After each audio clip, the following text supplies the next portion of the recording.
From rival dance crews being kept on opposite sides of the set to prevent real fights, to communist East Germany using the film to showcase capitalist evils while accidentally spreading hip-hop culture, Beat Street's behind-the-scenes secrets are wilder than any breakdancing battle on screen. Fact 1. Winter movie, summer problem. Beat Street faced one of the most bizarre timing problems in movie history, and it all came down to weather. The film was shot during the freezing cold month of December 1983 in the real streets of the Bronx, with the story specifically set during the Christmas holiday season and climaxing on New Year's Day. Producer Harry Belafonte and his partner David Picker made the creative decision to embrace the harsh winter setting, showing characters bundled up in heavy coats and moving through snow-covered streets while pursuing their hip-hop dreams. At the time of filming, this seasonal choice seemed perfectly reasonable for a movie about urban youth culture in New York City. The winter backdrop added authenticity to the South Bronx setting and gave the film a gritty, realistic feel that matched the struggles of the characters. The cold weather scenes showed steam rising from manholes, people huddled together for warmth, and the contrast between the harsh environment and the hot energy of breakdancing battles. However, when Beat Street was released on June 8, 1984, right at the start of summer, this winter setting became a serious marketing problem. Movie theaters across the country were packed with audiences wearing shorts, tank tops, and summer clothes, sitting in air-conditioned theaters trying to cool off from the heat outside. The last thing these hot, sweaty moviegoers wanted to watch was a film filled with characters wearing winter coats and moving through snowy, cold-looking streets. The timing was made even worse because Beat Street was following Breakin', which had been a surprise box office hit that spring. Breakin' was set in sunny California with bright, colorful scenes that felt perfect for summer viewing. In contrast, Beat Street's dark, cold winter atmosphere felt completely out of sync with the season, making it much harder for audiences to connect with the story and get excited about the movie. Fact 2. Real crews, real hatred. The rivalry between the Rocksteady crew and the New York City Breakers in Beat Street wasn't just acting, it was completely real, and the film's producers had to take extraordinary steps to prevent actual violence on set.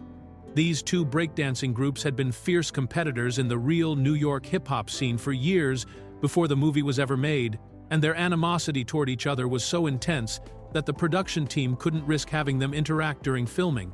The New York City Breakers had originally been called the Floor Masters until they were recruited by manager Michael Holman, who specifically wanted to create a crew that could challenge the dominance of the Rocksteady crew. The rivalry began in 1982 when Holman arranged for the Floor Masters to battle Rocksteady at a club called Negril, and to everyone's surprise, the Floor Masters actually outperformed the more established crew. This victory sparked a competition that went far beyond friendly rivalry and became genuinely hostile. During the production of Beat Street, the film's crew had to implement what was essentially a segregation policy to keep the peace.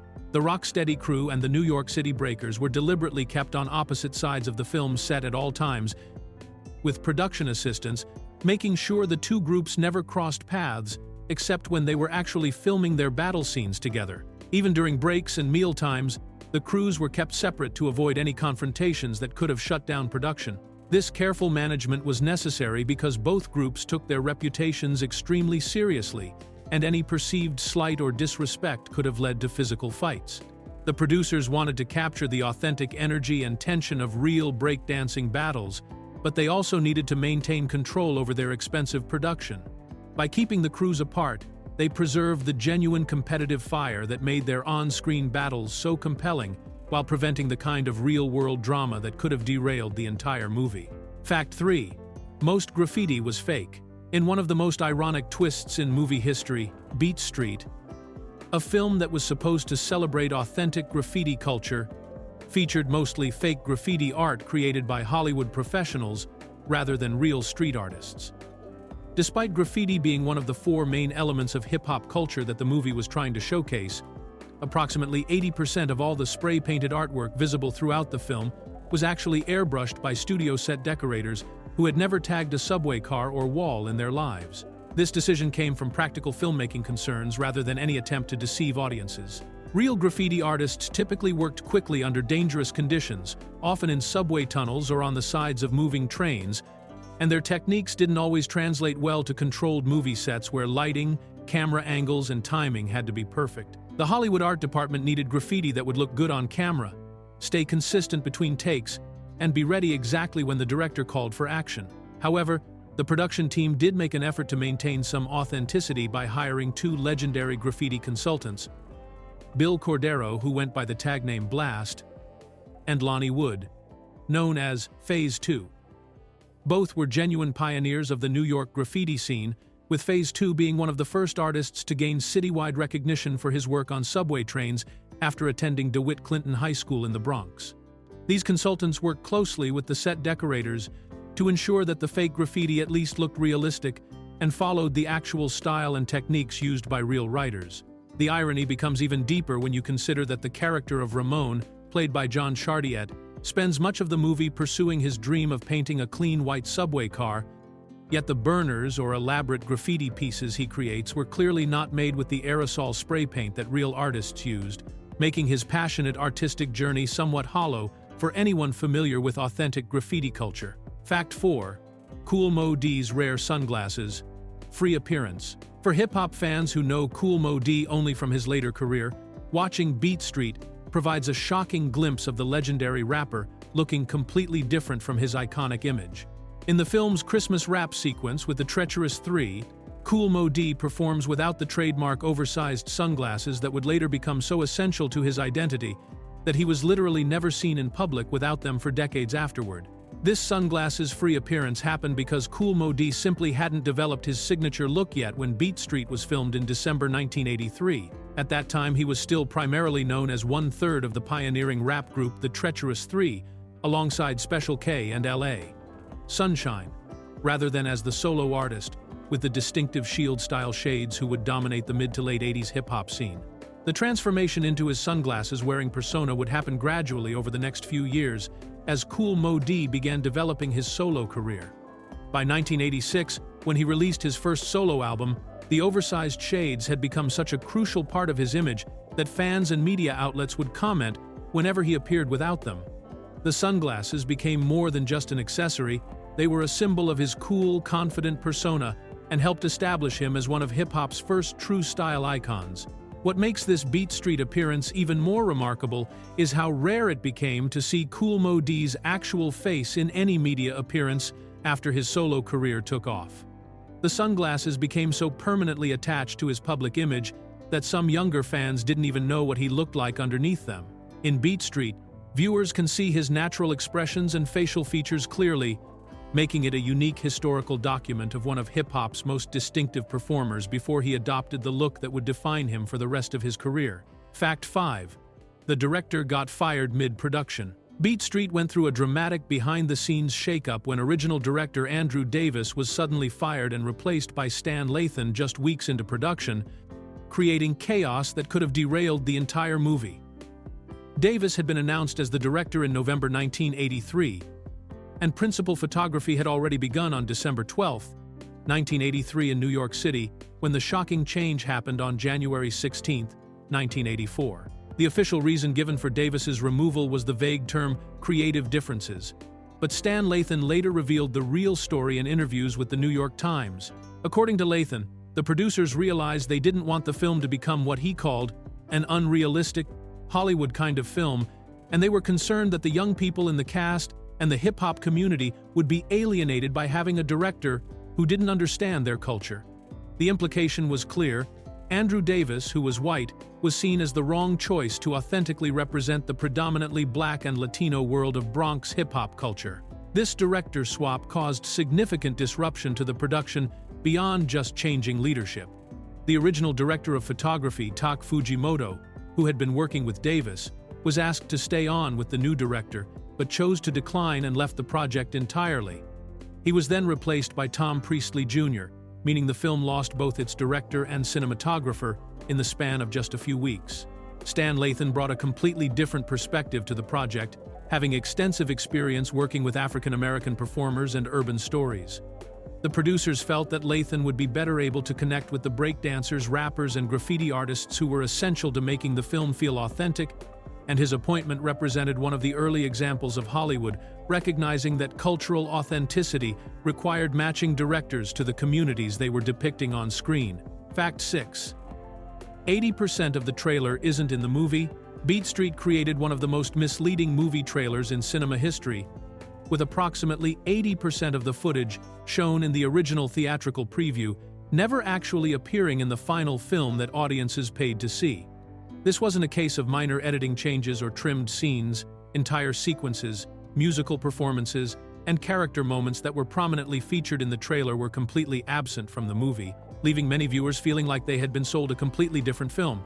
The trailer included several major scenes that were entirely cut from the theatrical release, including a sequence where the character Ramo gets his bag ripped off while walking with Kenny and Charlie, multiple breakdancing battle outtakes that showed different camera angles and moves, a classroom scene featuring dancers doing something called up-rocking, and a moment where Ramo was shown playing drums. There was also footage of a dancer performing against a wall at the Burning Spear nightclub that never made it into the final cut.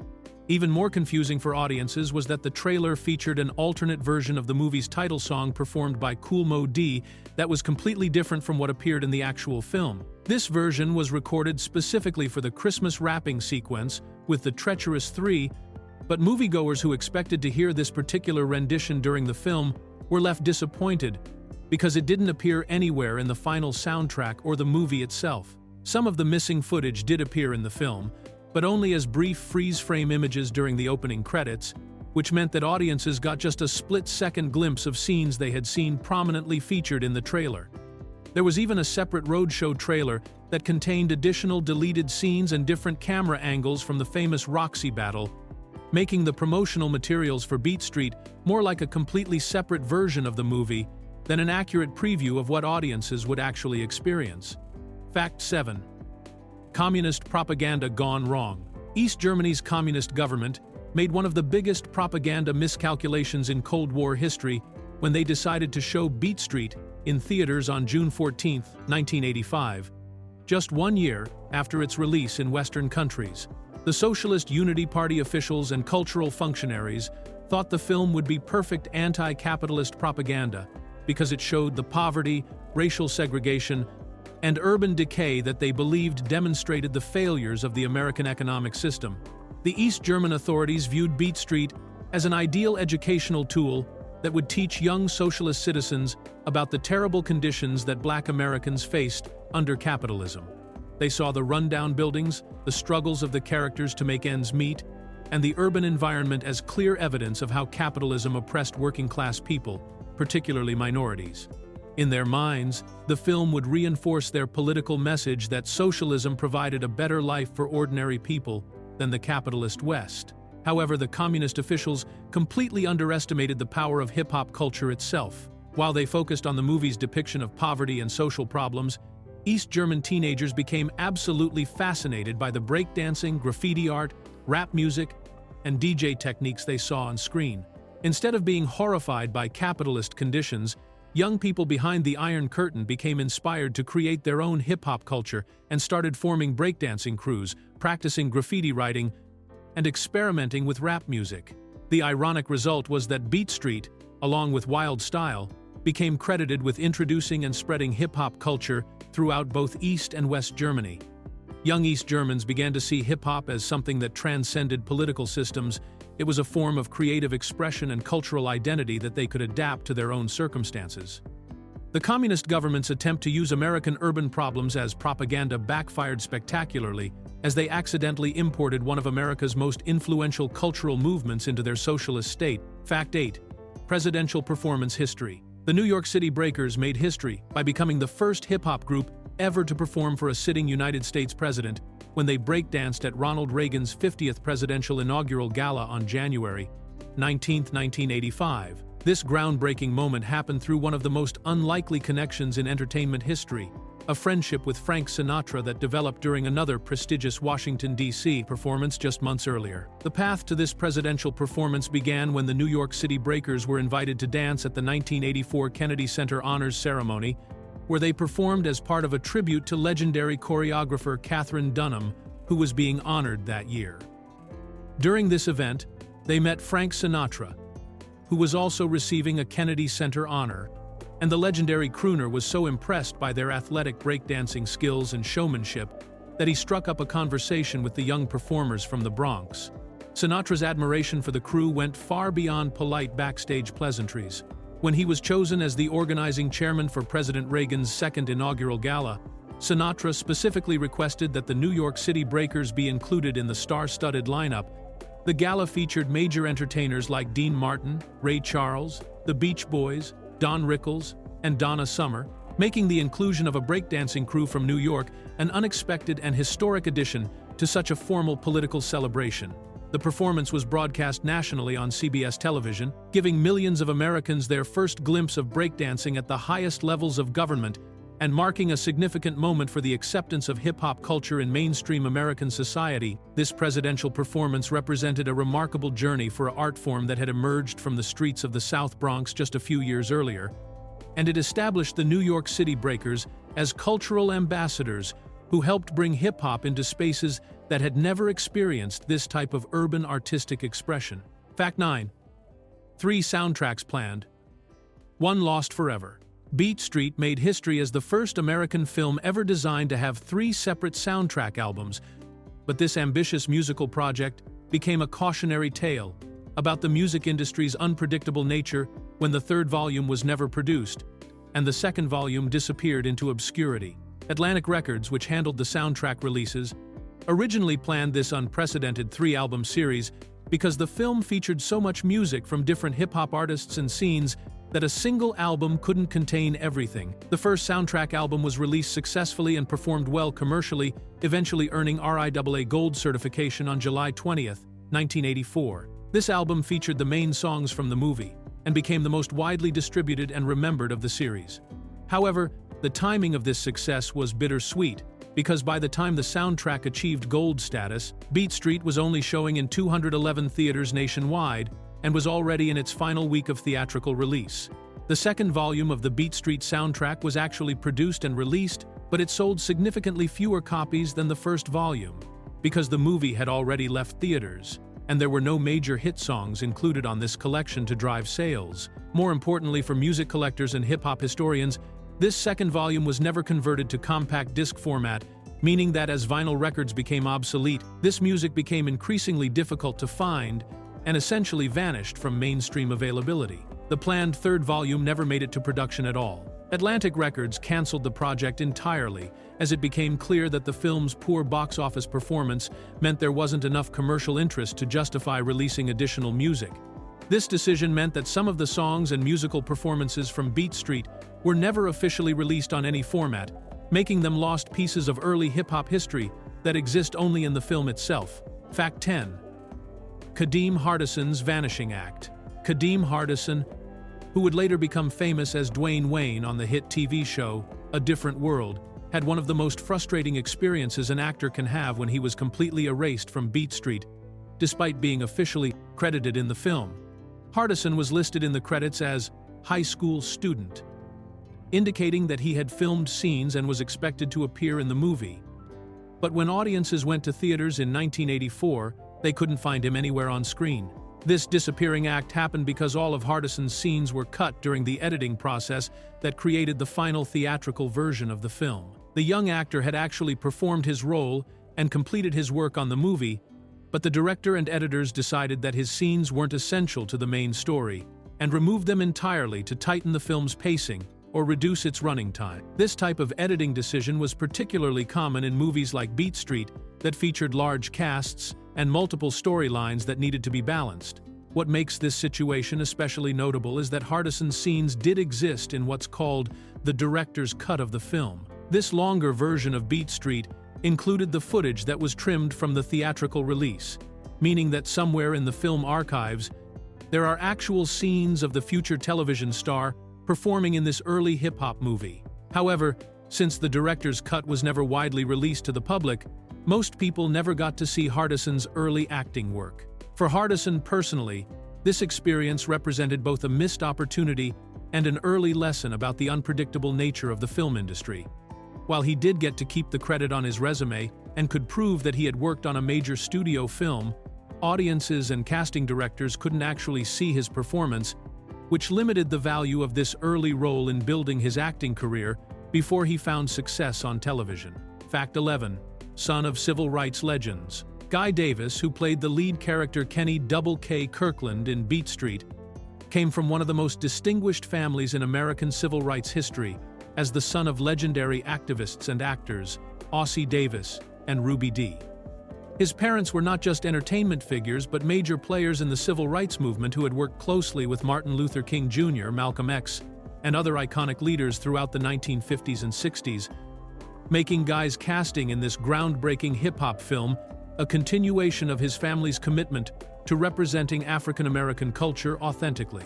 Ossie Davis and Ruby Dee were both accomplished actors who used their platform to fight for social justice, serving as MCs for the historic 1963 March on Washington for Jobs and Freedom, and maintaining close friendships with civil rights leaders throughout their careers. They had received numerous honors, including the National Medal of Arts and Kennedy Center honors, establishing them as cultural ambassadors who bridged the gap between entertainment and activism long before their son took on his role in Beat Street. What makes Guy Davis's story even more interesting is that Beat Street marked his feature film debut, but he chose not to pursue acting as his primary career path afterward. Instead, he followed his passion for music and became a highly respected blues guitarist and singer, releasing more than 15 albums over the decades following the movie. His blues music was heavily influenced by the Southern speech patterns and stories he heard from his grandmother, even though he was raised in the New York area. Davis taught himself to play guitar without formal lessons, learning techniques by watching other musicians and even picking up finger-picking styles from a nine-fingered guitar player he met on a train from Boston to New York.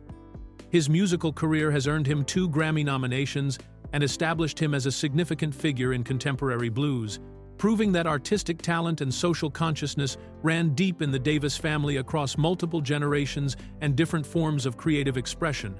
Fact 12. Doug E. Fresh's big break at 17. Beat Street served as the launching pad for 17-year-old Doug E. Fresh's career when he made his first major film appearance, introducing mainstream audiences to the art of human beatboxing that would make him famous worldwide. Born Doug E.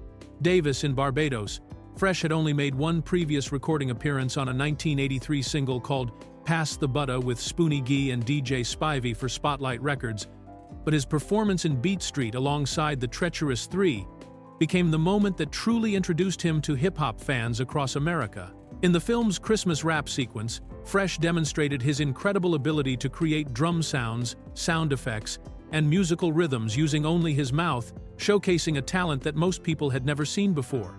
Human beatboxing was still a relatively new element of hip-hop culture at the time, and Fresh's performance helped establish it as a legitimate and impressive musical skill rather than just a novelty act or party trick. What makes this appearance historically significant is that it captured Fresh at a crucial moment in his artistic development before he had fully developed the signature style and techniques that would make him legendary.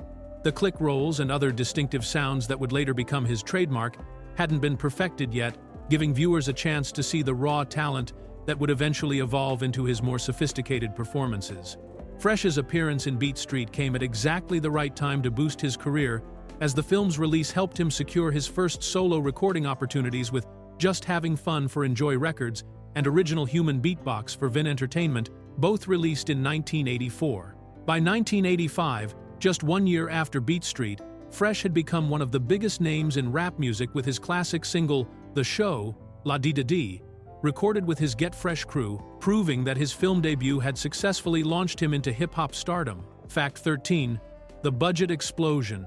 Beat Street experienced one of the most dramatic and unexplained budget increases in film history when production costs mysteriously ballooned from $7.5 million to $9.5 million during filming, representing a staggering 27% increase that Orion Pictures never fully accounted for publicly. This $2 million cost overrun was reported by the Los Angeles Times on March 25, 1984, but the studio provided no detailed explanation for where the extra money went or what unexpected expenses had driven the budget so far beyond its original projections. The budget explosion was particularly puzzling because Beat Street wasn't the type of big-budget spectacle that typically experiences massive cost overruns. The film didn't feature expensive special effects, elaborate sets, or A-list movie stars with huge salaries that might justify such a significant increase in spending. Most of the movie was shot on location in real New York City neighborhoods, subway stations, and clubs, which should have kept costs relatively controlled compared to building elaborate studio sets. Several factors during production could have contributed to the budget increase, including the mid-filming director change from Andrew Davis to Stan Lathan, which likely created delays and required reshooting some scenes. The decision to keep the rival breakdancing crews separated on set may have also increased logistical costs by requiring duplicate facilities and scheduling complications. Additionally, working with multiple hip-hop artists, breakdancing crews, and musical acts probably created licensing and coordination expenses that weren't fully anticipated in the original budget. The lack of transparency about this budget increase became even more significant when Beat Street failed to perform well at the box office, making the studio's financial losses much larger than expected. While $7.5 million was already a substantial investment for an urban music film in 1984, the additional $2 million represented money that Orion Pictures would never recover, contributing to what became one of the most expensive commercial disappointments in early hip-hop cinema. Fact 14. Puma's failed brand war. Beat Street became the battleground for an intense corporate rivalry, when Puma sponsored the entire production in hopes of defeating their main competitor Adidas, which had prominently featured their three-stripe sneakers in the competing breakdancing movie Breakin'. Puma saw Beat Street as their chance to establish dominance in the emerging hip-hop fashion market by outfitting all the main cast members with their sneakers and athletic wear, even going so far as to have their logo printed directly on the original soundtrack albums with the text Puma, as seen in Beat Street. This corporate sponsorship created a major authenticity problem that many of the real breakdancers and hip-hop artists involved in the film found deeply uncomfortable. The producers made it a requirement that the main cast wear Kangol hats and Puma sneakers throughout the entire production, regardless of what the performers would normally choose to wear in their real lives. For many of the dancers and artists who had grown up in the authentic hip-hop scene, this forced product placement felt completely artificial and went against the genuine street culture they were trying to represent on screen. The conflict between corporate marketing and cultural authenticity became particularly tense because many of the breakdancers felt that Puma wasn't the brand that real hip-hop heads actually wore. In the authentic New York breakdancing scene, dancers typically chose their footwear based on performance needs and personal style rather than brand sponsorship deals, and being forced to wear specific products for a movie felt like selling out the culture they had helped create. This brand war ultimately backfired for Puma because Breakin' became the more commercially successful film, meaning that Adidas got more exposure and cultural credibility from their association with that movie's success. Meanwhile, Beat Street's poor box office performance meant that Puma's investment in the film didn't translate into the kind of mainstream brand recognition and sales boost they had hoped to achieve in the competitive athletic footwear market. Fact 15. The MPAA ratings battle. Beat Street faced a crucial ratings battle that could have severely limited its audience when the Motion Picture Association of America initially gave the film an R rating, which would have prevented the teenage hip-hop fans who were the movie's target audience from seeing it in theaters without adult supervision. This restrictive rating was particularly problematic for a film that was specifically designed to showcase youth culture and appeal to young people who were actively participating in breakdancing, graffiti art, and rap music in their own communities. The R rating apparently came from concerns about the film's depiction of urban life, including scenes of violence, strong language, and the tragic death of the character Ramon in the subway tunnels during his confrontation with the rival graffiti artist Spit. The MPAA Ratings Board felt that these elements made the movie inappropriate for younger viewers. Even though the film's overall message was positive and focused on artistic expression rather than glorifying violence or criminal behavior, Orion Pictures recognized that an R rating would be commercially devastating for Beat Street, so they decided to appeal the decision through the MPAA's formal appeals process. This appeal was successful, and on April 26, 1984, The Hollywood Reporter announced that the film had been granted a PG rating, allowing teenagers to see the movie without parental guidance and making it accessible to the young audience that the producers desperately needed to reach. The ratings controversy extended internationally as well, with the United Kingdom requiring their own edits to make the film suitable for younger viewers. The British theatrical version was trimmed by exactly 4 seconds to achieve a PG rating in the UK, though the specific content that was removed from those 4 seconds was never publicly disclosed. This international editing demonstrates how different countries had varying standards for what content was considered appropriate for teenage audiences, even when dealing with the same basic story about urban youth pursuing their artistic dreams through hip-hop culture.